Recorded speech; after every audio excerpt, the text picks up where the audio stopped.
വേദിയിലും സദസ്സിലും ഉപവിഷ്ടരായ വിശിഷ്ട വ്യക്തികൾക്കും ഇന്നിവിടെ 18ാമത് പൊൻകുന്നം ഗണേശോത്സവത്തിൻ്റെ ഭാഗമായി എത്തിച്ചേർന്നിരിക്കുന്ന എല്ലാ ഭക്തജനങ്ങൾക്കും എൻ്റെ വിനീതമായ നമസ്കാരം, പ്രണാമം. വളരെ സന്തോഷം തോന്നുന്നു. കാരണം ഇന്നിവിടെ ഇപ്പോൾ നിൽക്കുമ്പോൾ എനിക്ക് വളരെ ഇഷ്ടപ്പെട്ട ഒരു വാചകം അധ്യക്ഷ പ്രസംഗത്തിൽ, ഇതിപ്പോൾ 18ാമത്തെ ഗണേശോത്സവമാണ് ഇവിടെ നടക്കുന്നത്. ഇവിടെ 19 വയസ്സുള്ള ഒരു യുവാവാണ് അധ്യക്ഷ പ്രസംഗം നൽകിയത് എന്നുള്ളത് വളരെ ഊർജം നൽകുന്ന ഒരു കാര്യമാണത്.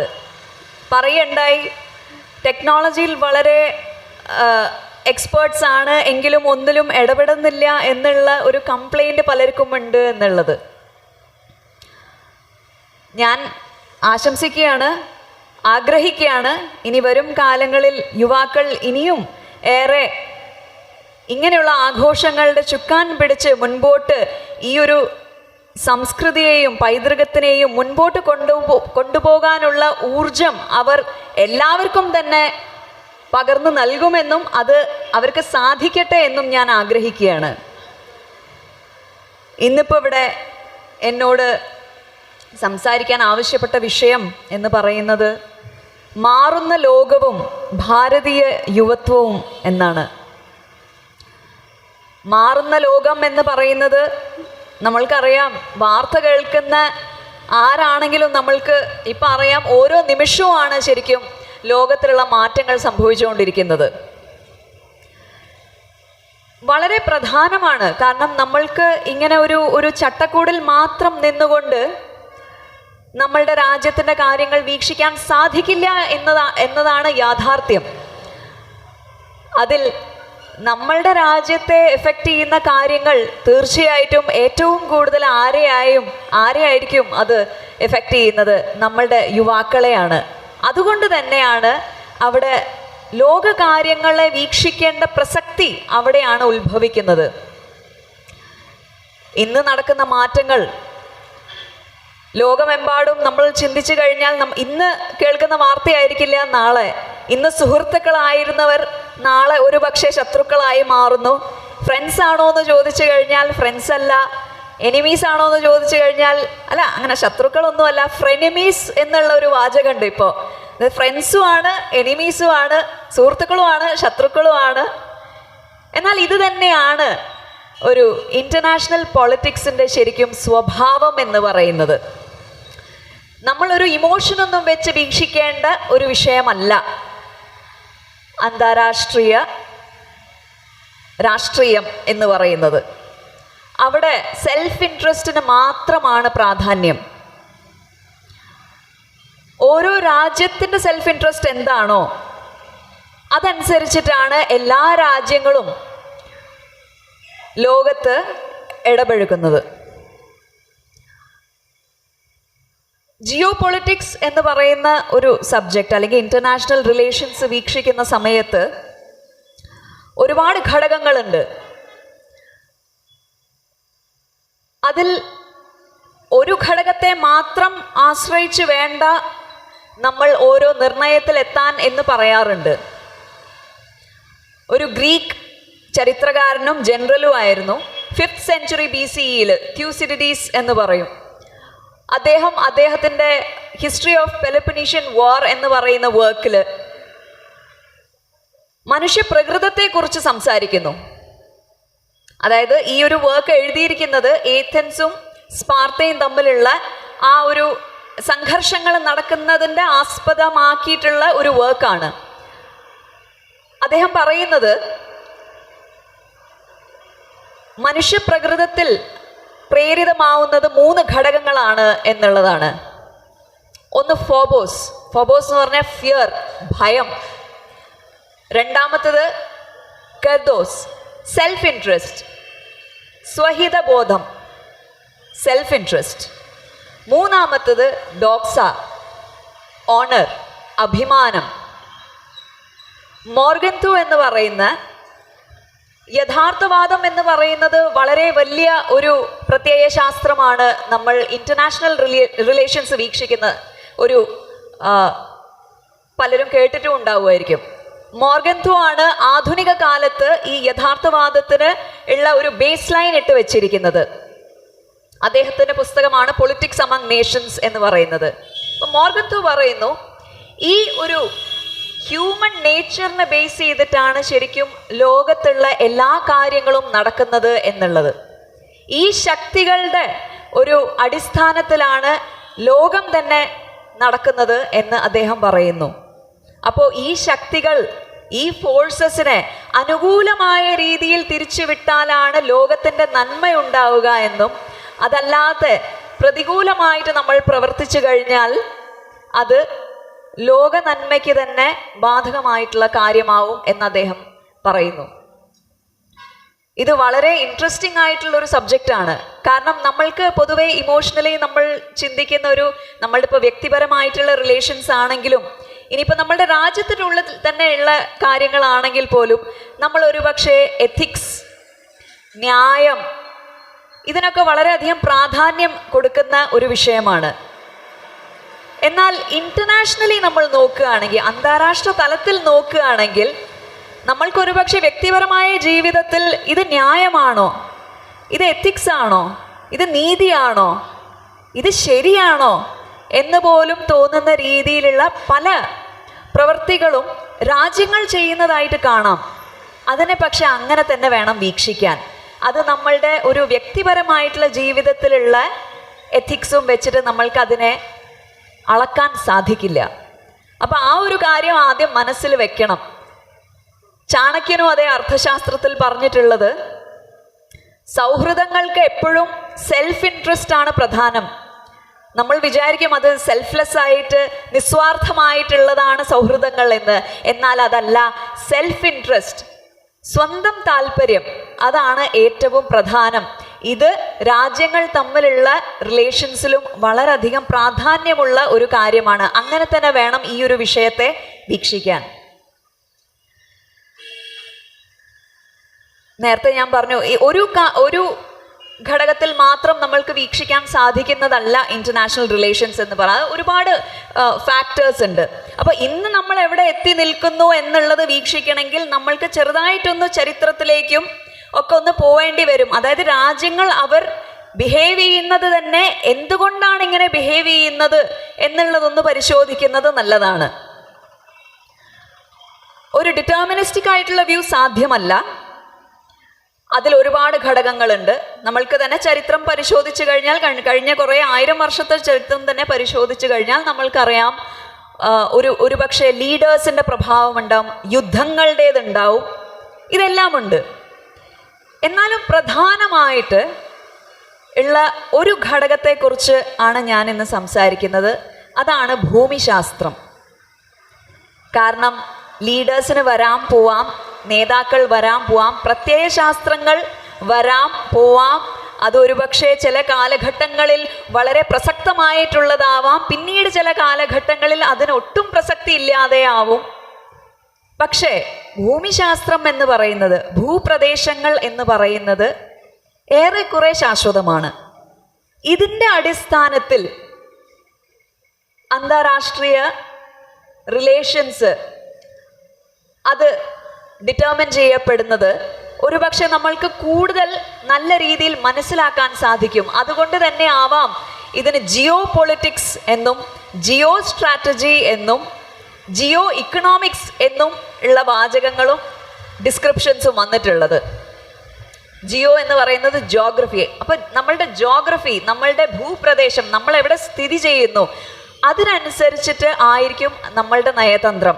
അതിനനുസരിച്ചിട്ടായിരിക്കും നമ്മളുടെ ഹിതത്തിനനുസരിച്ചിട്ട് നമ്മൾക്ക് എന്താണോ നമ്മളുടെ രാജ്യത്തിന് നല്ലത് എന്ന് തോന്നുന്നത്, അതിനനുസരിച്ചിട്ടുള്ള ഡിസിഷൻസ് എടുക്കുന്നത്, അതിനനുസരിച്ചിട്ടുള്ള നയങ്ങൾ സ്വീകരിക്കുന്നത്. ഇത് തന്നെയാണ് ലോകത്തുള്ള എല്ലാ രാജ്യങ്ങളും ചെയ്യുന്നത്. ഇവിടെയാണ് ഈ ജോഗ്രഫി എന്ന് പറയുന്ന കാര്യത്തിൽ ഒരുപാട് ചരിത്രകാരന്മാരും ജോഗ്രഫേഴ്സും ഇവരെല്ലാം ഒരുപാട് തിയറികളും തീസിസും ഒക്കെ കൊണ്ടുവന്നിട്ടുണ്ട്. അതിലൊന്നാണ്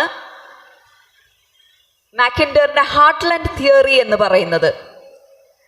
അതായത് അതിൽ പറയുന്നത് മധ്യ യുറേഷ്യ, അതായത് വോൾഗ റിവർ തൊട്ട് കിഴക്കേ സൈബീരിയ വരെ, ഹിമാലയം തൊട്ട് അങ്ങ് മുകളിലേക്ക് ആർട്ടിക് വരെ, ഈ ഒരു ഏരിയനെയാണ് മധ്യ യുറേഷ്യ എന്ന് വിശേഷിപ്പിക്കുന്നത്.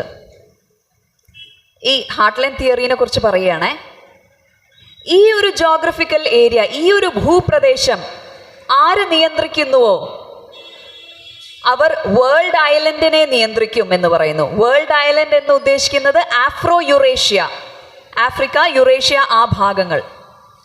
ഈ വേൾഡ് ഐലൻഡിനെ ആര് നിയന്ത്രിക്കുന്നുവോ അവർ ലോകത്തെ നിയന്ത്രിക്കും എന്ന് പറയുന്നു.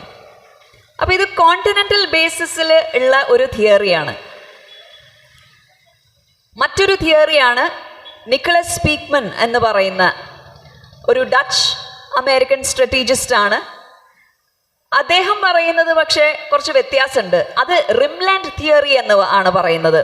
അതായത് ഇപ്പൊ ഈ പറഞ്ഞ ഒരു ഹാർട്ട്ലാൻഡ് എന്ന് വിശേഷിപ്പിക്കുന്ന ആ ഒരു ഏരിയ ഉണ്ടല്ലോ, അതിന് ചുറ്റും, അതിന് താഴെയായിട്ടുള്ള തീരപ്രദേശമായിട്ടുള്ള ഈ ഒരു സ്ഥലം, യൂറോപ്പ് തൊട്ട്, വെസ്റ്റേൺ യൂറോപ്പ് തൊട്ട് ഈ ഭാഗങ്ങൾ, ഈസ്റ്റ് ഏഷ്യ വരെയുള്ള ഭാഗങ്ങളിലുള്ള തീരപ്രദേശങ്ങൾ, ഇത് ആര് കൺട്രോൾ ചെയ്യുന്നുവോ ലോകം അവർ നിയന്ത്രിക്കും എന്നുള്ളത്.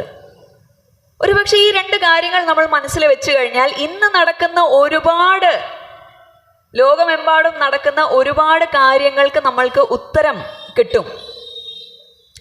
സൗത്ത് ചൈന സീയിലുള്ള അവിടെ നിയന്ത്രണം പ്രാപിക്കാൻ വേണ്ടിയുള്ള ചൈനയുടെ, അവിടെ തൈവാനും ഫിലിപ്പീൻ, ആ പ്രദേശത്തുള്ള എല്ലാ രാജ്യങ്ങളുടെയും ഒരു സംഘർഷങ്ങൾ നടക്കുന്നുണ്ട്. അതുപോലെ തന്നെയാണ് റഷ്യ യുക്രൈൻ ക്രൈസിസ്. ഈ ഹാർട്ട്ലാൻഡ് തിയറി പ്രകാരം ആണ് ഈ ഒരു ഭാഗത്തിന്റെ നിയന്ത്രണത്തിന് വേണ്ടിയിട്ടുള്ള മേജർ പവേഴ്സ് തമ്മിലുള്ള ഒരു സംഘർഷങ്ങളാണ് ശരിക്കും പറഞ്ഞു കഴിഞ്ഞാൽ നടന്നുകൊണ്ടിരിക്കുന്നത്. യുക്രൈൻ ആ ഒരു ഭൂപ്രദേശം വെക്കാൻ, യുക്രൈൻ്റെ പിന്നിൽ മറ്റ് മേജർ പവേഴ്സ് ഉണ്ട്. നേറ്റോന്റെ ഈസ്റ്റ്വേർഡ് ആയിട്ടുള്ള എക്സ്പാൻഷൻ, ഇതെല്ലാം ഈ തിയറി കൊണ്ട് നമ്മൾക്ക് മനസ്സിലാക്കാൻ സാധിക്കുന്ന ഒരു കാര്യമാണ്.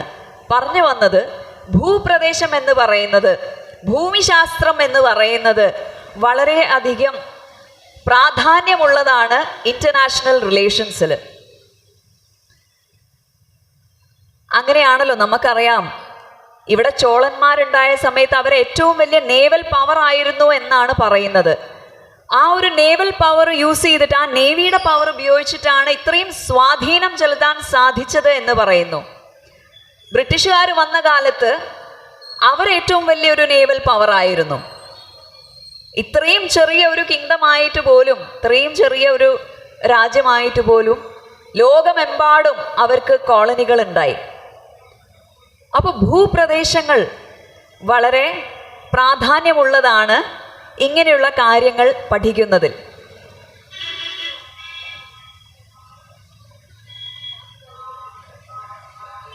ഞാൻ പറഞ്ഞു, ഇപ്പോഴുള്ള ഒരുപാട് കാര്യങ്ങൾ നമ്മൾക്ക് ഈ ഒരു രീതിയിൽ വീക്ഷിക്കാമെന്ന്.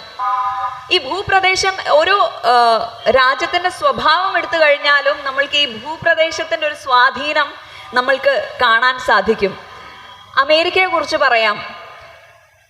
അമേരിക്കയെ കുറിച്ച്, അതായത് ആദ്യത്തെ പ്രസിഡന്റ് തൊട്ടിട്ടുള്ള ആദ്യത്തെ 50 വർഷം വീക്ഷിച്ചിട്ട് ഡെമോക്രസി ഇൻ അമേരിക്ക എന്ന് പറഞ്ഞിട്ട് എലക്സി ടോക്യുവിൽ എന്ന് പറയുന്ന അദ്ദേഹം എഴുതിയൊരു പുസ്തകമാണ്. അദ്ദേഹമാണ് ആദ്യമായിട്ട് ഈ ഒരു വാചകം ഉപയോഗിച്ചത്, അമേരിക്കൻ എക്സെപ്ഷണലിസം എന്ന് പറയുന്നത്. അമേരിക്കയുടെ ഒരു കാര്യം ഒന്ന്, ആ ഒരു ഭൂ ആകൃതി ഒന്ന് ചിന്തിച്ചു നോക്കൂ. 2 മഹാസമുദ്രങ്ങൾക്ക് ഇടയിൽ ഒരു മഹാദ്വീപമായിട്ട് കിടക്കുകയാണ് ഈ ഒരു രാജ്യം. അതായത് പുറത്തു നിന്ന് ആക്രമണങ്ങളൊന്നും ഉണ്ടാവാൻ സാധ്യത കുറവാണ്. ഒരു ഐസൊലേഷനിസ്റ്റ് ടെൻഡൻസി അതുകൊണ്ട് തന്നെ ഇങ്ങനെയുള്ള ഒരു ഭൂപ്രകൃതി ആയത് കാരണം അമേരിക്കയ്ക്ക് ഉണ്ടായിട്ടുണ്ട്. അങ്ങനെ ഉണ്ടായത് തന്നെയാണ് ആ മോൺറോ ഡോക്ട്രിൻ എന്ന് പറയുന്നത് 1823. അതായത് യൂറോപ്പിന്റെ കാര്യങ്ങളിൽ അമേരിക്ക ഇടപെടില്ല, ഇങ്ങോട്ടും ഇടപെടണ്ട എന്നുള്ള രീതിയിൽ. ഇതൊക്കെ മാറുന്നത് ചെറുതായിട്ട് ആദ്യത്തെയും രണ്ടാമത്തെയും മഹാലോക യുദ്ധങ്ങൾ ഉണ്ടാവുന്ന സമയത്താണ്. അതല്ലാതെ ഇങ്ങനെ ഒരു ഐസൊലേറ്റഡ് ആയിട്ട് നിൽക്കുന്ന ഒരു സ്വഭാവം അമേരിക്കയ്ക്ക് ഉണ്ടായിരുന്നു. അത് തന്നെ ആരും അവർക്ക് ഇന്റർഫിയർ ചെയ്യാൻ ഇല്ല. എന്നാൽ ഭാരതത്തിന്റെ കാര്യം എന്താണ്? പണ്ട് മുതലേ ഉള്ള ഒരു ചരിത്രം നമ്മൾ പരിശോധിക്കുകയാണ് എന്നുണ്ടെങ്കിൽ ഇന്ദുസാഗരം തൊട്ട് ഹിമാലയ പർവ്വതം വരെയാണ് ഭാരതഭൂമി എന്നാണ് വിഷ്ണു പുരാണത്തിൽ പറഞ്ഞിട്ടുള്ളത്. ആ ഭൂപ്രദേശത്ത് താമസിക്കുന്നവരാണ് ഭാരതീയർ എന്ന് പറയുന്നു. പക്ഷെ നമുക്കറിയാം ഒരുപാട് അധിനിവേശങ്ങളെല്ലാം സംഭവിച്ചിട്ടുള്ളത് ഈ ജോഗ്രഫിക്കൽ ആയിട്ടുള്ള ഈ പാസസിനിടയിലൂടെ വന്നിട്ടും ഒക്കെയാണ്. അപ്പം നമ്മൾക്ക് ഒരുപാട് സമ്മർദ്ദങ്ങളുള്ള ഒരു ഭൂപ്രദേശത്താണ് ഭാരതം സ്ഥിതി ചെയ്യുന്നത്. അതിപ്പം ഇന്നത്തെ അവസ്ഥയായാലും അത് തന്നെയാണ് അല്ലേ. പാർട്ടീഷന് ശേഷവും നമ്മൾക്ക് കിഴക്കേ ഭാഗത്തും അപ്പുറത്തെ ഭാഗത്തും നോർത്തേൺ ഫ്രണ്ടിലും ഇവിടെ എല്ലാം തന്നെ ത്രെട്ടുകൾ നിലനിൽക്കുകയാണ്. തീവ്രവാദം പോലും ഇന്ന് 21-ാം നൂറ്റാണ്ടിൽ ഒരു വലിയ പ്രശ്നമായി നിലനിൽക്കുന്ന സമയത്ത് നമ്മൾ അത് ഫേസ് ചെയ്യുന്നത് ഒരുപക്ഷെ ഒരു ചെറിയ കാരണം ജോഗ്രഫിയാണ്. ഈ ഭൂപ്രദേശത്തിൻ്റെ ഒരു പരിണാമമായിട്ടാണ് നമ്മൾക്ക് അങ്ങനെ പോലും അനുഭവിക്കേണ്ടി വരുന്നത്. ഒരു കാരണമാണ്. ഭാരതത്തിൻ്റെ കാര്യം പറയുകയാണെങ്കിൽ ഇന്ന് നമ്മൾ എത്തി നിൽക്കുന്ന 21-ാം നൂറ്റാണ്ടിൽ ഇന്നത്തെ ഈ കാലഘട്ടത്തിൽ നമ്മൾ എത്തി നിൽക്കുന്നത് ശരിക്കും ഭാരതത്തിന് വളരെ സുവർണ കാലഘട്ടമാണ്. അതിനിടയിൽ നമ്മൾ ചൈനേനെ വിട്ടുപോയില്ലേ. ഈ ചൈനയ്ക്ക് ഒരു പ്രശ്നമുണ്ട്. ചൈന എന്ന് പറയുന്ന ഒരു മിഡിൽ കിങ്ഡം സിൻഡ്രോം ഉണ്ട്. അവിടെ ഈ പറയുന്ന പോലെ തന്നെ ഭൂപ്രദേശത്തിൻ്റെ ഒരു സങ്കല്പമാണ് അവർക്ക്. അവർ ചിന്തിക്കുന്നത് മിഡിൽ കിങ്ഡം എന്നാണ് അതിന് പറയുക. അവരുടെ ചിന്ത എന്ന് പറയുന്നത് ഏർത്തിൻ്റെ സെൻട്രായിട്ട് നിൽക്കുന്നത് അവരാണ് എന്നാണ്. സ്വർഗത്തിൻ്റെയും ഭൂമിയുടെയും ഇടയിൽ നിൽക്കുന്നതും അവരാണ് എന്നാണ് അവരുടെ സങ്കല്പം. അതിനാണ് മിഡിൽ കിങ്ഡം എന്ന് പറയുന്നത്. അപ്പൊ അവിടെയും ഇതാവാ ജിയോഗ്രഫി എന്ന് പറയുന്ന ഒരു കാര്യം ഈ ഒരു രാജ്യത്തിൻ്റെയും ചിന്താഗതിയിൽ നോക്കൂ എങ്ങനെയാണ് വന്നിരിക്കുന്നത് എന്നുള്ളത്. അപ്പം ഭൂപ്രദേശം എവിടെയാണോ അതിനനുസരിച്ചിട്ടാണ് അവിടെയുള്ള വ്യക്തികളുടെ സങ്കല്പങ്ങൾ വളരുന്നത്, അവരുടെ ജീവിത രീതികൾ വളരുന്നത്, അവർ എന്താണോ ജീവിതത്തിൽ ആഗ്രഹിക്കുന്നത് അത് വളരുന്നത്, അവരുടെ ഭക്ഷണ രീതികൾ ഉണ്ടാവുന്നത്, അവരുടെ വസ്ത്രധാരണ ഉണ്ടാവുന്നത്, ഇതെല്ലാം ജിയോഗ്രഫിയെ ആസ്പദമാക്കിയിട്ടാണ്. അതുകൊണ്ട് തന്നെ ഓരോ രാജ്യത്തിൻ്റെയും നയതന്ത്രം എന്ന് പറയുന്നത് അവരവരുടെ സെൽഫ് ഇൻട്രസ്റ്റും അവരവരുടെ എന്താണോ പ്രകൃതം, അവരുടെ ഭൂപ്രകൃതം അനുസരിച്ചിട്ട് കാലങ്ങളോളം മിലേനിയ ആയിട്ട് വളർന്നെടുത്ത് വന്ന് പൈതൃകമായി നമ്മൾക്ക് കൈമാറിയിട്ടുള്ള ആ ഒരു പ്രകൃതം എന്താണോ അതിനനുസരിച്ചിട്ടായിരിക്കണം എന്ന് പറയുന്നത്. പക്ഷെ വളരെ പരിതാപകരമായിട്ടുള്ള ഒരു അവസ്ഥയായിരുന്നു കൊളോണിയലിസത്തിന് ശേഷം കോളനിവൽക്കരിക്കപ്പെട്ട കുറേ രാജ്യങ്ങൾ ഒരുപക്ഷെ സ്വാതന്ത്ര്യം നേടിയതിന് ശേഷം പോലും ഈ ഒരു സെൽഫ് ഇൻട്രസ്റ്റിൻ്റെ ബേസിസിൽ ഒരുപക്ഷെ നമ്മൾക്ക് അങ്ങനെ ഇടപഴകാൻ സാധിച്ചിട്ടുണ്ടാവില്ല. അവിടെയാണ് ഇന്നിപ്പോൾ കുതിച്ചുയരുന്ന ഒരു ഭാരതത്തെ നമ്മൾക്ക് വീക്ഷിക്കാൻ സാധിക്കുന്നത്. മാറ്റങ്ങൾ ഇങ്ങനെ ആഞ്ഞടിച്ചുകൊണ്ടിരിക്കുന്ന ഒരു കാലഘട്ടത്തിലാണ് നമ്മൾ ജീവിച്ചുകൊണ്ടിരിക്കുന്നത്. ഇപ്പോൾ തന്നെ പറഞ്ഞു കഴിഞ്ഞാൽ ഇൻഡോ പസഫിക് എന്ന് കേട്ടിട്ടുണ്ടാവും. പണ്ടൊക്കെ ഏഷ്യ പസഫിക് എന്നായിരുന്നു പറയുക. ഈ സ്ട്രെയിറ്റ് ഓഫ് മലാക്ക കണക്ട് ചെയ്യുന്ന 2 ഓഷൻസിനെ കണക്ട് ചെയ്യുന്ന ആ ഒരു റീജിയനും ലോകത്ത് തന്നെ വളരെ അധികം പ്രാധാന്യമുള്ള ഒരു ഭൂപ്രദേശത്തിൻ്റെ സെൻറ്ററിൽ നിൽക്കുകയാണ് ശരിക്കും ഭാരതം. ഇന്ത്യൻ ഓഷൻ എന്ന് തന്നെയാണല്ലോ പേര്. ജിയോ സ്ട്രാറ്റജിക്കും ജിയോ ഇക്കണോമിക്സിന് ട്രേഡ് എല്ലാം നടക്കുന്ന ഒരു റൂട്ടാണിത്. അപ്പം എല്ലാത്തിൻ്റെയും ഒരു മധ്യത്തിൽ തന്നെ നിൽക്കുന്ന ഒരു ഭൂപ്രകൃതി ഇന്ന് നമ്മൾക്കുണ്ട്. ചാലഞ്ചസ് ഏറെയാണ്, ശരിയാണ്, എന്നാലും ഓപ്പർച്യൂണിറ്റീസും ഏറെയാണ്. അപ്പം ഇതൊക്കെ പറഞ്ഞു വന്നത് എന്താണ്, ഇപ്പോൾ യുവാക്കൾക്ക് എന്താണ് ഇതിൽ പ്രാധാന്യം? യുവാക്കൾക്കല്ലേ പ്രാധാന്യം? ഒരു രാജ്യം വളരുന്ന സമയത്ത് അത് ഏറ്റവും കൂടുതൽ ഇമ്പാക്റ്റ് ചെയ്യുന്നത് ആരെയാണ്? ആ രാജ്യത്തിൻ്റെ യുവാക്കളെയാണ്. നമ്മൾക്കറിയാം വികസിത രാജ്യങ്ങളിൽ ഏജിങ് പോപ്പുലേഷൻ വളരെയധികം കൂടിക്കൊണ്ടിരിക്കുകയാണ്. മറ്റ് ഡെവലപ്പിംഗ് കൺട്രീസിലൊക്കെ കുറച്ച് യങ്ങർ പോപ്പുലേഷനാണ്. ഭാരതത്തിൻ്റെ കാര്യം പറയുകയാണെങ്കിൽ ഇന്നലെ ഒരു റിപ്പോർട്ട് വായിക്കുകയുണ്ടായി. അതായത് 2038 ആവുമ്പോഴേക്കും പർച്ചേസിംഗ് പവർ പാരിറ്റീൻ്റെ അടിസ്ഥാനത്തിൽ രണ്ടാമത്തെ ലാർജസ്റ്റ് എക്കോണമി ആയി മാറാൻ പോകുന്നു എന്നാണ് ആ റിപ്പോർട്ട് പറയുന്നത്. ഭാരതം $34.2 ട്രില്യൺ ഇക്കോണമി ആയി മാറും എന്നാണ് പറയുന്നത്. അതിലൊരു കാരണം, അവരിതിന് നൽകുന്ന ഒരു കാരണം യൂത്ത് ഡെമോഗ്രഫി ആണ്. യുവാക്കളുടെ പോപ്പുലേഷൻ, യുവാക്കളുടെ സംഖ്യയെ കുറിച്ചാണ് പറയുന്നത്. ഭാരതത്തിലെ മീഡിയൻ ഏജ് പോപ്പുലേഷൻ 2025 ഏകദേശം 28.8 വയസ്സ് മാത്രമാണ്. അതായത് വളരെ വൈബ്രൻ്റ് ആയിട്ടുള്ള ഒരു യങ് പോപ്പുലേഷൻ ഉള്ള ഒരു ഭൂപ്രദേശമാണ് ഭാരതം. ഭൂപ്രദേശം മാത്രമല്ല, നമ്മൾക്ക് ഭാരതം എന്താണ്? ഭാരതത്തിൻ്റെ ഭൂപ്രദേശത്തെക്കുറിച്ച് നമ്മളൊന്ന് സങ്കല്പിക്കുകയാണെങ്കിൽ ശരിക്കും വെറും കുറച്ച് ബൗണ്ടറീസ് ഉള്ള ഒരു ഭൂപ്രദേശം മാത്രമാണോ? അത് മാത്രമാണോ ഇവിടുത്തെ ഭൂമിശാസ്ത്രം? ഭാരതത്തിൻ്റെ ഏറ്റവും വലിയ ഒരു കരുത്ത് എന്ന് പറയുന്നത് ഇവിടുത്തെ സേക്രഡ് ജോഗ്രഫിയാണ്. ഡയന എഗ് എന്ന് പറയുന്ന അവരുടെ പുസ്തകം ഇന്ത്യ സേക്രഡ് ജോഗ്രഫി, അതിൽ പറയുന്നുണ്ട് ഭാരതം എന്ന് പറയുന്നത് വെറും ഒരു ജോഗ്രഫിക്കൽ എൻറ്റിറ്റി അല്ല, വെറും ഒരു ഭൂപ്രദേശം മാത്രമല്ല, എന്നാൽ ഉത്തരേന്ത്യ തൊട്ട് ദക്ഷിണേന്ത്യ വരെ, പൂർവ്വ ടു പശ്ചിം, ഇതെല്ലാം കോർത്തിണക്കുന്ന കുറേ തീർത്ഥാടന കേന്ദ്രങ്ങളുണ്ട് ഭാരതത്തിൽ. 79 ഡിഗ്രി ഈസ്റ്റ് ലോഞ്ചിറ്റ്യൂഡിൽ നമ്മൾക്ക് ഒരേ നീളത്തിൽ ഒരു ശിവശക്തി രേഖ ഉണ്ട്. ഒരുപക്ഷെ എല്ലാവർക്കും അറിയുമായിരിക്കും. ചിദംബരം, കാളഹസ്തി,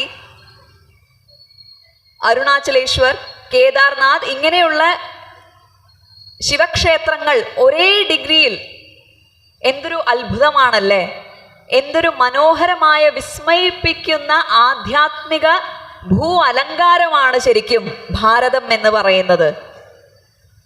നമ്മൾക്ക് ഒരു ചാർധാം യാത്ര നടത്തണമെങ്കിൽ ബദ്രീനാഥ്, പുരി, ദ്വാരക, രാമേശ്വരം, അതായത് എല്ലാ കോർണറിലും ഇങ്ങനെ കോർത്തിണക്കി നെയ്തെടുത്ത ഒരു ആധ്യാത്മിക ഭൂപ്രദേശവും കൂടിയാണ് ഭാരതം എന്ന് പറയുന്നത്. ഇത് ഒരു സ്പിരിച്വൽ ജോഗ്രഫിയും കൂടെയാണ്. ഇതാണ് നമ്മളെ ഒന്നിച്ചു നിർത്തുന്ന ഭൂപ്രദേശം.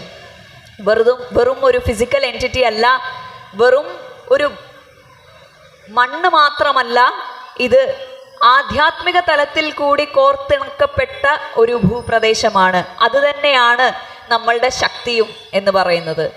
ആ ശക്തിയാണ് ശരിക്കും ഇന്നത്തെ പകർന്നു നൽകേണ്ടത്. ഡീകോളനൈസേഷൻ നടക്കേണ്ട, അത്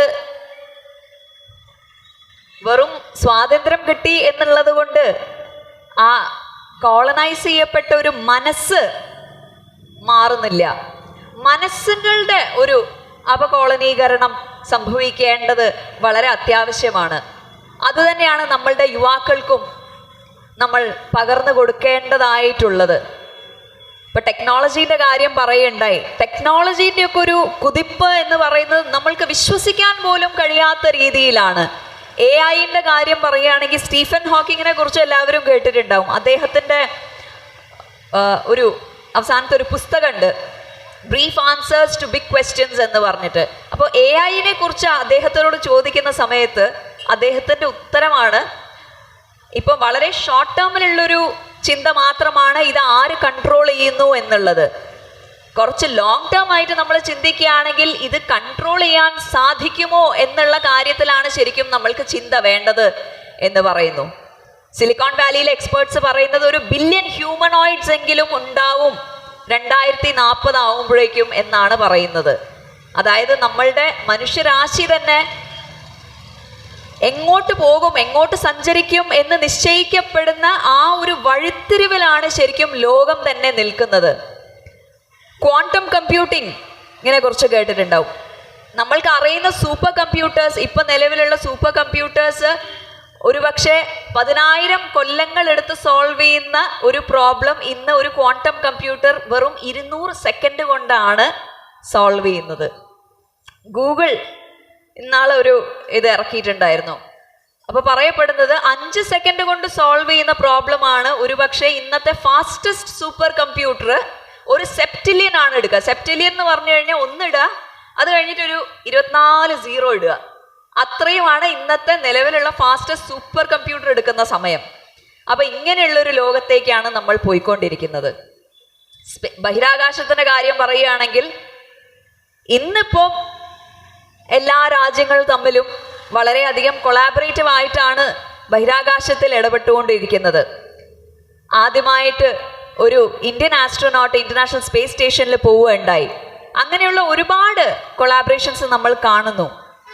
1967 ഒരു ഔട്ടർ സ്പേസ് ട്രീറ്റി ഉണ്ട്, നേഷൻസ് തമ്മിൽ സൈൻ ചെയ്തതാണ്. അതായത് ബഹിരാകാശത്ത് നമ്മൾ വെപ്പൺസ് കൊണ്ടുവരില്ല, വെപ്പണൈസേഷൻ ഓഫ് സ്പേസ് നടത്തില്ല എന്നുള്ളത്.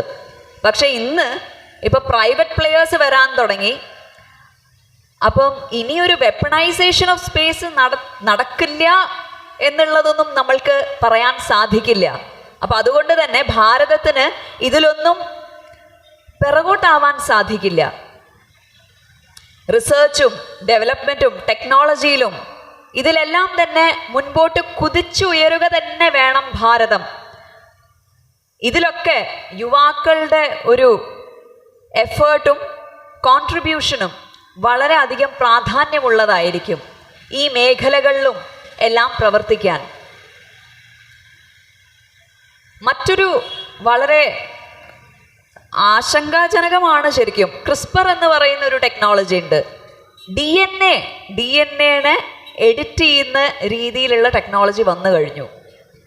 അത് 2018 തോന്നുന്നു ചൈനയിൽ ആദ്യത്തെ ലോകത്തെ ജീൻ എഡിറ്റഡ്, അതായത് നമ്മളെ DNA ഓൾട്ടർ ചെയ്യാണ്, ജീൻ എഡിറ്റഡ് ബേബീസിന്, ഇരട്ട കുട്ടികളാണ്, ഒരു സ്ത്രീ, ഈ ഒരു ഡോക്ടർ അത് ചെയ്തിട്ട് പ്രസവിക്കുകയുണ്ടായി. അപ്പം ആദ്യത്തെ ലോകത്തെ ജീൻ എഡിറ്റഡ് ബേബിയും വന്നു കഴിഞ്ഞു. ഒരുപാട് ഈ ഒരു വിഷയത്തിൽ ഒരുപാട് പേർക്ക് എതിർപ്പുണ്ടായിട്ടുണ്ട്. ഈ ക്രിസ്പർ ടെക്നോളജി ഉണ്ടാക്കിയ അവർ തന്നെ 2020 നോബൽ പ്രൈസ് കിട്ടിയപ്പോൾ അവർ പറഞ്ഞൊരു കാര്യമാണ്, അതായത് നമ്മൾക്ക് മനുഷ്യരാശി എന്ന് പറയുന്ന നമ്മൾക്ക് തമ്മിൽ തന്നെ ഒരു യോജിപ്പില്ലാതെ പോകുന്ന സാഹചര്യത്തിൽ, നമ്മൾക്ക് ഒന്നിനും അങ്ങോട്ടും ഇങ്ങോട്ടും എഗ്രി ചെയ്യാൻ പറ്റാത്ത സാഹചര്യത്തിൽ ഇങ്ങനെയൊക്കെ ഉള്ള ഒരു ടെക്നോളജിയെ നമ്മൾ എങ്ങനെയായിരിക്കും ഉപയോഗപ്പെടുത്തുക എന്നുള്ളതിനെ കുറിച്ച് ആശങ്ക പ്രകടിപ്പിക്കുകയുണ്ടായി. അതായത് ഇത് വളരെ ആശങ്ക ഉണ്ടാക്കുന്ന ഒരു കാര്യമാണ്. കാരണം മനുഷ്യരാശി ഇനി എങ്ങോട്ട് പോകണം എന്നുള്ളത്, DNA എന്ന് പറയുന്നത് നമ്മളുടെ ഏറ്റവും സ്വകാര്യമായിട്ടുള്ളതും ഇതിനെ എങ്ങനെ വേണമെങ്കിലും മോൾഡ് ചെയ്തിട്ട് ഇത് ഏത് രീതിയിലാണ് അടുത്ത എവല്യൂഷൻ, മനുഷ്യരാശിൻ്റെത് മാത്രമല്ല, മനുഷ്യന്മാരിൽ മാത്രമല്ല മറ്റെല്ലാ ജീവജാലങ്ങളുടെയും DNA എഡിറ്റ് ചെയ്തിൽ നമ്മളിത് എങ്ങോട്ട് കൊണ്ടുപോകും എന്നുള്ളത്, ഇതിൽ എത്തിക്സ് ഉണ്ടാവോ, ന്യായമുണ്ടാവോ, ഇതൊന്നും ഇല്ലാത്ത രീതിയിൽ മുൻപോട്ട് പോകുമോ എന്നുള്ള ആശങ്ക നിലനിൽക്കുകയാണ്. ഇനി ഇതൊക്കെ പറഞ്ഞു കഴിഞ്ഞാൽ ഒരു വലിയ ആശങ്കയാണ് ക്ലൈമറ്റ് ചേഞ്ച്. പറയപ്പെടുന്നത് 40% വേൾഡ് പോപ്പുലേഷൻ, ഗ്ലോബൽ പോപ്പുലേഷൻ ഈ ക്ലൈമറ്റ് ചേഞ്ചിന് ഇരയാവും എന്നാണ്. അത് ഓൾമോസ്റ്റ് 3.6 ബില്യൺ ആളുകളെ കുറിച്ചാണ് ഈ പറയുന്നത്. അവർ ഈ ക്ലൈമറ്റ് ചേഞ്ച് കാരണം ഡിസ്പ്ലേസ് ചെയ്യപ്പെടും എന്നുള്ളത്. ഒരുപാട് ഐലൻഡ്സ്, ഒരുപാട് ദ്വീപങ്ങൾ വെള്ളത്തിനടിയിലായി പോവും എന്ന് പറയുന്നു. അപ്പം ഇങ്ങനെയൊക്കെയുള്ള സാഹചര്യങ്ങളിലാണ് നമ്മൾ ശരിക്കും നിൽക്കുന്നത്. ഭാരതത്തിൻ്റെ യുവാക്കൾക്ക് എന്താണ് ശരിക്കും കരുത്ത് നൽകാൻ പോകുന്നത്? എൻ്റെ ഒരു അഭിപ്രായത്തിൽ ഭാരതത്തിൻ്റെ ആധ്യാത്മിക ശക്തിയാണ്. ഭാരതത്തിൻ്റെ സ്വഭാവം വിശേഷിപ്പിക്കുന്ന സമയത്ത് വിശേഷിപ്പിക്കാറുണ്ട്, ഭാരതത്തിൻ്റെ സ്വഭാവം ഭാരതത്തിൻ്റെ സ്പിരിച്വാലിറ്റി ആണ് എന്നുള്ളത്. ആയിരക്കണക്കിന് വർഷങ്ങൾ കൊണ്ട് നമ്മൾ ഉണ്ടാക്കിയെടുത്ത ഒരു സംസ്കാര സമ്പത്ത്, അതാണ് നമ്മളുടെ യുവാക്കൾക്ക് ശക്തിയായി മാറാൻ പോകുന്നത്. ഇതെല്ലാം ഉൾക്കൊള്ളാനുള്ള ഒരു മനസ്ഥിതിയിലേക്ക് നമ്മൾ വളരണം എന്നുള്ളതാണ് യാഥാർത്ഥ്യം. കാരണം ഇനി വരുന്ന കാലം മറ്റ് ഇന്ന് സോ കോൾഡ് ഡെവലപ്ഡ് നേഷൻസ് ആണ് എന്ന് പറയപ്പെടുന്ന ഒരുപാട് രാജ്യങ്ങൾ ഡിക്ലൈനിലേക്ക് പോയിക്കൊണ്ടിരിക്കുകയാണ്. ഇന്ന് നമ്മൾ ഡീഡോളറൈസേഷനെ കുറിച്ച് സംസാരിക്കുന്നു. ഏകധ്രുവത്വത്തിൽ നിന്ന് മൾട്ടി പൊളാരിറ്റിയിലേക്ക് മാറുന്ന ഒരു ലോകത്തെയാണ് നമ്മൾ കണ്ടുകൊണ്ടിരിക്കുന്നത്. ഒരു കാലഘട്ടത്ത് 2 കണ്ടസ്റ്റിംഗ് ഐഡിയാസ് ഉണ്ടായിരുന്നു. ഒന്ന് സാമുവൽ പി ഹണ്ടിങ്ടന്റെ ക്ലാഷ് ഓഫ് സിവിലൈസേഷൻസ് എന്ന് പറയുന്ന ഒന്നും, മറ്റൊന്ന് ഫ്രാൻസിസ് ഫുക്കുയാമയുടെ എൻഡ് ഓഫ് ഹിസ്റ്ററി എന്ന് പറയുന്നതും. സോവിയറ്റ് യൂണിയൻ തകർന്നതിന് ശേഷം ഇനി ലിബറൽ ഓർഡർ മാത്രമേ നിലനിൽക്കൂ, ഇതാ ചരിത്രം ഇവിടെ അവസാനിച്ചിരിക്കുന്നു എന്നാണ് ഫുക്കുയാമ പറഞ്ഞത്. കൂടുതൽ പേരും ആ സോവിയറ്റ് തകർച്ചയ്ക്ക് ശേഷം ഇത് തന്നെ വിശ്വസിക്കാനാണ് ആഗ്രഹിച്ചത്. എന്നാൽ ഇപ്പോൾ നമ്മൾ കണ്ടുകൊണ്ടിരിക്കുകയാണ് ആ ക്ലാഷ് ഓഫ് സിവിലൈസേഷൻസ് ചെറുതായിട്ടിങ്ങനെ നടന്നുകൊണ്ടിരിക്കുകയാണ്. അതിങ്ങനെ തുളുമ്പിക്കൊണ്ടിരിക്കുന്ന ഒരു കാലഘട്ടം, ആ ഒരു കസ്പിലാണ് ശരിക്കും നമ്മൾ, ആ ഒരു വഴിത്തിരിവിലാണ് നമ്മൾ നിൽക്കുന്നത്. അപ്പൊ ഇങ്ങനെയൊക്കെ ഉള്ള ഒരു കാലഘട്ടത്തിൽ നമ്മളുടെ യുവാക്കൾക്ക് ഊർജം പകർന്നു കൊടുക്കാൻ, കാരണം വരും കാലം ഇപ്പോൾ നിർണയിക്കപ്പെടുകയാണ്. ഒരുപക്ഷെ കഴിഞ്ഞ കുറേ ദശാബ്ദങ്ങളോ ശതാബ്ദങ്ങളോ ഒക്കെ ആയിട്ട് നമ്മൾ കാണാത്ത രീതിയിലുള്ള മാറ്റങ്ങളാണ് നമ്മൾ കണ്ടുകൊണ്ടിരിക്കുന്നത്. അപ്പോൾ ഇപ്പോൾ നമ്മൾ എന്ത് ചെയ്യും? അത് ടെക്നോളജീൻ്റെ കാര്യമാണെങ്കിലും നയതന്ത്രത്തിൻ്റെ കാര്യമാണെങ്കിലും വികസനത്തിൻ്റെ കാര്യത്തിലാണെങ്കിലും എല്ലാം തന്നെ അത് ഏത് രീതിയിലായിരിക്കും നിർണയിക്കപ്പെടുക എന്നുള്ളത് ഇപ്പോൾ സംഭവിച്ചുകൊണ്ടിരിക്കുകയാണ്. അപ്പോൾ ഇപ്പോൾ ധർമ്മത്തിലൂന്നിയിട്ടുള്ള ഒരു വികസനത്തിന് വേണ്ടിയിട്ടുള്ള പ്രവർത്തനങ്ങൾ തുടങ്ങേണ്ട സമയമാണ് എന്നാണ് ഞാൻ കരുതുന്നത്. അതിന് നമ്മളുടെ യുവാക്കൾക്ക് ഏറ്റവും അധികം പ്രാധാന്യമുള്ളവരാണ്. കാരണം ഒരു സംശയവുമില്ല, ഇനി വരുന്ന കാലം ഭാരതത്തിൻ്റെ കാലഘട്ടമാണ്. ഭാരതത്തിൻ്റെ ഈ വികസനത്തിന് ഊർജം നൽകാൻ നമ്മളുടെ യുവാക്കൾക്ക് കഴിയട്ടെ.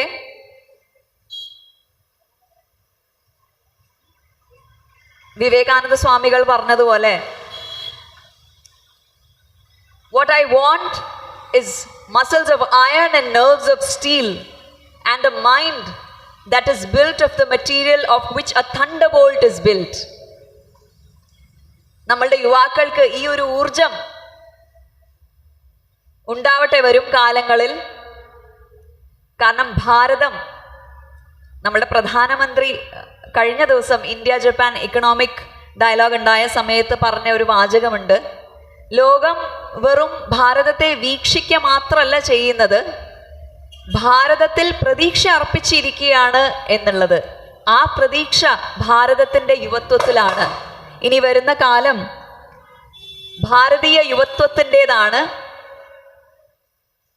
ധർമ്മത്തിൽ ഊന്നിയിട്ടുള്ള വികസനം, ആധ്യാത്മികതയിൽ ഊന്നിയിട്ടുള്ള വികസനം. കാരണം നമ്മളിവിടെ G20 സമ്മിറ്റിൽ തന്നെ നമ്മൾ ലോകത്തിൻ്റെ മുൻപിൽ കാഴ്ചവെച്ചതുപോലെ വസുദൈവ കുടുംബകം എന്നാണ്. അപ്പൊ ലോകത്തിന് തന്നെ നന്മ നൽകുന്ന ഒരു വികസനത്തിൻ്റെ ചുക്കാൻ പിടിക്കുന്ന ഒരു യുവത്വമായി മാറട്ടെ ഭാരതത്തിൻ്റെത്.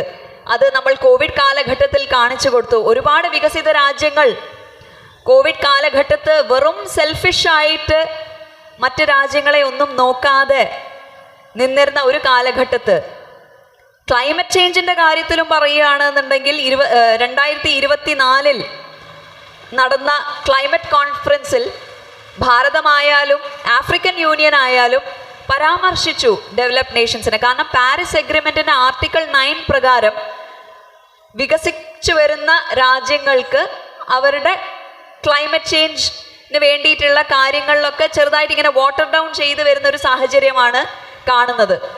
അപ്പോൾ ഇങ്ങനെയൊക്കെ ഉള്ള ഒരു സാഹചര്യത്തിൽ ഗ്ലോബലൈസേഷൻ എന്ന് പറയുന്ന, ആഗോളവൽക്കരണം എന്ന് പറയുന്ന ഒരു കോൺസെപ്റ്റൊക്കെ തകർന്നുകൊണ്ടിരിക്കുന്ന ഒരു കാലഘട്ടത്തിൽ ഭാരതത്തിൻ്റെ വികസനം വളരെ ഏറെ പ്രാധാന്യമുള്ളതാണ്. കാരണം നമ്മളെ പോലെ തന്നെയുള്ള ചരിത്രം ഉള്ളവരും ഭൂപ്രദേശങ്ങൾ ഉള്ളവരും ആയിട്ടുള്ള എല്ലാവർക്കും തന്നെ ഭാരതം വികസിക്കുന്നതിനോടൊപ്പം തന്നെ ഈ രാജ്യങ്ങളുടെ ഒക്കെ തന്നെ വികസനം ഉറപ്പുവരുത്താൻ നമ്മൾക്ക് സാധിക്കും എന്ന് തന്നെയാണ് എൻ്റെ ഒരു ഉറച്ച വിശ്വാസം. നെൽസൺ മണ്ടേല ഒരിക്കൽ ഇന്ത്യൻ ഓഷ്യൻ റിം അസോസിയേഷൻ രൂപീകരിക്കുന്ന സമയത്ത് ഒരു ആശ പ്രകടിപ്പിച്ചിട്ടുണ്ടായിരുന്നു. അതായത് ഷെയർ ചെയ്യപ്പെട്ട ചരിത്രവും ജോഗ്രഫിയും ഈ ഒരു ഇന്ത്യൻ ഓഷ്യൻ റിം അസോസിയേഷനിൽ പരിണമിക്കണം എന്നുള്ളത്. അതുകൊണ്ട് തന്നെ ഇങ്ങനെയുള്ള ലോകാ സമസ്ത സുഖിനോ ഭവന്തു എന്ന് പറയുന്ന ഒരു ആശയം വെച്ചുകൊണ്ട് ഭാരതത്തിൻ്റെ വികസനം എല്ലാ ലോകരാഷ്ട്രങ്ങൾക്കും ഒരു മുതൽക്കൂട്ടായി മാറട്ടെ എന്ന് നമ്മൾക്ക് പ്രാർത്ഥിക്കാം. അതിന് മുൻകൈ എടുത്ത് നേരത്തെ പറഞ്ഞതുപോലെ ഈ ഒരു ഉത്സവവേളയിൽ മാത്രമല്ല, ഈ നാടിന് വേണ്ടി മാത്രമല്ല, ഈ രാജ്യത്തിന് വേണ്ടി മാത്രമല്ല, ലോകത്തിന് വേണ്ടി തന്നെ ഭാരതീയ യുവത്വം മുന്നിട്ടിറങ്ങും എന്ന് നമുക്ക് പ്രതീക്ഷിക്കാം. ശ്രീ ലളിതാ സഹസ്രനാമത്തിൽ ഗണേശോത്സവത്തിൻ്റെ ഭാഗമായി വന്നതുകൊണ്ട് പറയാം. കാമേശ്വര മുഖാലോക കൽപ്പിത ശ്രീ ഗണേശ്വര മഹാഗണേശ നിർഭിന്ന വിഘ്നയന്ത്ര പ്രഹർഷിത. ലളിതാ ത്രിപുര സുന്ദരിയുടെ സൈന്യത്തെ ഭണ്ഡാസുരന്റെ വിഘ്നയന്ത്രം ആ സേനയിലേക്ക് എറിഞ്ഞപ്പോൾ സേനയിൽ ആലസ്യവും നിദ്രയും ഒക്കെ ബാധിച്ച് നിൽക്കുന്ന ഒരു അവസ്ഥയുണ്ടായി. ആ സമയത്താണ് ലളിതാദേവി ഗണേശ ഭഗവാനെ ഉണ്ടാക്കിയത് എന്ന് അതിൽ പറയുന്നു. ആ വിഘ്നയന്ത്രത്തെ എന്നിട്ട് ധ്വംസിപ്പിച്ച് വിജയം പ്രാപിക്കാൻ വേണ്ടി സഹായിച്ചതാണ് ഗണേശ ഭഗവാൻ. അപ്പോൾ നമ്മളുടെ എല്ലാവരുടെയും ഉള്ളിൽ കാലങ്ങളായിട്ട് കിടന്നുറങ്ങുന്ന ഒരു ആലസ്യവും കോളനിവൽക്കരിക്കപ്പെട്ട മനസ്സുകളുടെ ചങ്ങല എന്ന വിഘ്നയന്ത്രത്തെ എല്ലാം ധ്വംസിപ്പിച്ച് നമ്മൾക്ക് മുന്നോട്ടേറാൻ ഒരു ഊർജം നൽകട്ടെ ഗണപതി ഭഗവാൻ. ഗണപതി ഭഗവാൻ ബുദ്ധിയുടെയും ചൈതന്യത്തിൻ്റെയും എല്ലാം പ്രതീകമാണല്ലോ. എല്ലാവിധ അനുഗ്രഹങ്ങൾക്കും വേണ്ടിയിട്ട് നമ്മൾക്ക് ഗണപതി ഭഗവാനോട് പ്രാർത്ഥിക്കാം. ഞാൻ എൻ്റെ വാക്കുകൾ ഇവിടെ ഉപസംഹരിക്കുകയാണ്. എല്ലാവർക്കും ഒരിക്കൽ കൂടി ഭക്തജനങ്ങൾക്ക് എൻ്റെ എല്ലാവിധ ആശംസകളും നേരുകയാണ്. തിരുവോണം വരവായി. എല്ലാവർക്കും എൻ്റെ ഭാഗത്ത് നിന്ന് ഞാൻ ഓണം ആശംസിക്കുന്നു.